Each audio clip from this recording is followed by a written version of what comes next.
Hello parents, welcome back to my channel. આજના video દરેક parents માટે ખાસ છે, તો એન્ડ સુધી જરૂરથી જોજો. કેમ કે ઘણીવાર બાળકોને અચાનક ઝાડા શરૂ થઈ જાય છે.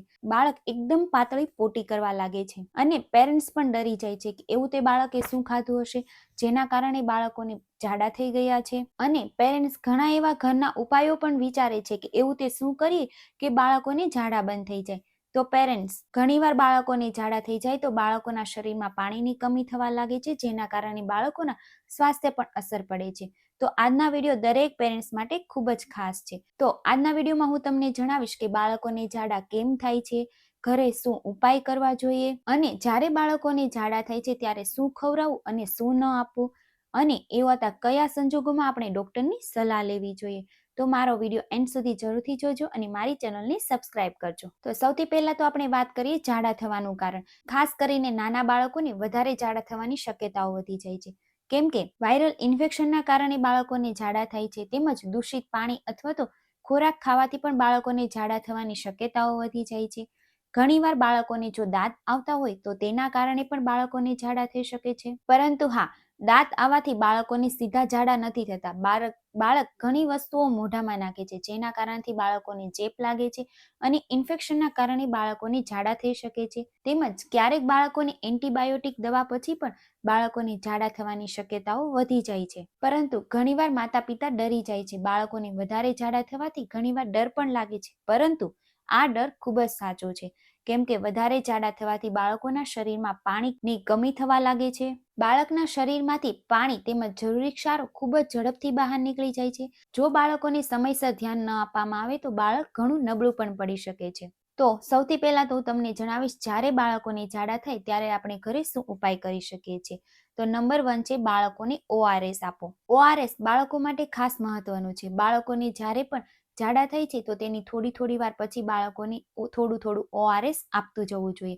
એક સાથે વધારે પણ ના આપવું જોઈએ. 5 મિનિટે તમે 1-2 ચમચી બાળકોને આપી શકો છો. અને બાળક જો મોટું છે તો તમે તેને થોડીવાર નાના ઘૂંટડે પણ પીવડાવો. પરંતુ બાળકોને ORS તેના શરીરમાં પાણીની કમી નથી થવા દેતી. નંબર 2 છે બાળકોને માતાનું દૂધ ચાલુ રાખવું જોઈએ. જો બાળક બ્રેસ્ટ ફીડિંગ કરે છે તો ખાસ ધ્યાન રાખો, બ્રેસ્ટ ફીડિંગ બંધ ના કરવું જોઈએ. બાળકોને ફીડિંગ ચાલુ રાખવું જોઈએ. કેમ કે માતાના દૂધમાંથી બાળકોને પૂરતું પાણી મળી રહે છે અને માતાનું બાળકોની રોગપ્રતિકારક શક્તિ વધારવામાં પણ ખૂબ સારી રીતે મદદ કરે છે. એટલા માટે બાળકોને વારંવાર દૂધ જરૂરથી પીવડાવો. નંબર 3 છે પાણી આપો.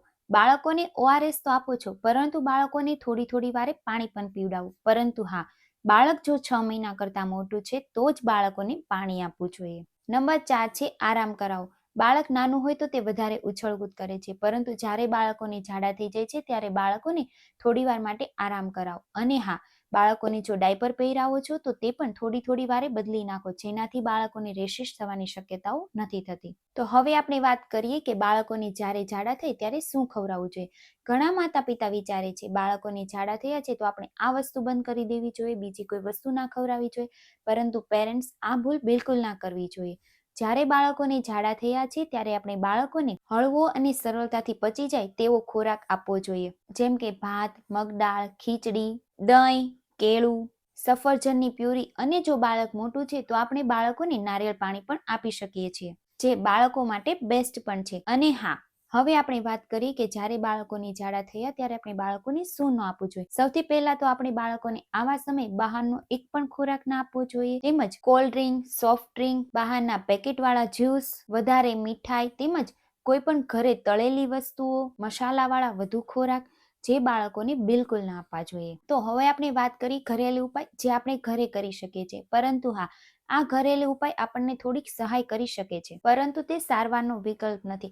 એટલે કે જ્યારે બાળકોને ઝાડા થયા ત્યારે આપણે તેને પૂરતું પાણી આપીએ, ORS આપીએ, ફીડિંગ ચાલુ રાખીએ, તેમજ બાળકોને ઘરનો હળવો અને પૌષ્ટિક ખોરાક જેમ કે મગદાળ, ભાત, ખીચડી આપીએ, સફરજનની પ્યુરી આપી શકીએ. પરંતુ બહારની કોઈ પણ હર્બલ દવા અથવા તો તમારા ઘરે પડેલી કોઈ પણ દવા ડોક્ટરની સલાહ વગર બિલકુલ ના આપવી જોઈએ. અને હા, ખાસ ધ્યાન રાખો, એવા તે કયા લક્ષણો દેખાય કે બાળકોને જ્યારે ઝાડા થયા હોય તો તરત જ ડોક્ટર પાસે જવું જોઈએ. જો બાળક વધારે પડતું નબળું દેખાય, બાળકોની ઝાડાની સાથે વારંવાર ઉલટીઓ થાય, બાળકોને પેટમાં દુખાવો થાય તેમજ તેના પોટીમાં લોહી દેખાય, બાળક થોડુંક પણ પાણી ના પીતું હોય, બાળકોની આંખો થોડી અંદર જતી રહી હોય એવું તમને લાગે, બાળકોનું મોઢું સાવ સુકાઈ ગયું હોય અને 6 મહિના કરતાં જો બાળક નાનું હોય અને તેને વારંવાર ઝાડા થયા છે તો આવા સંજોગોમાં તમારે ડોક્ટરનો સંપર્ક કરવો ખૂબ જ જરૂરી છે. હવે હું તમને વાત કરીશ કે એવા ઘણા ઉપાયો પણ છે જેનાથી આપણે બાળકોને ઝાડા થવાથી પણ બચાવી શકીએ છીએ.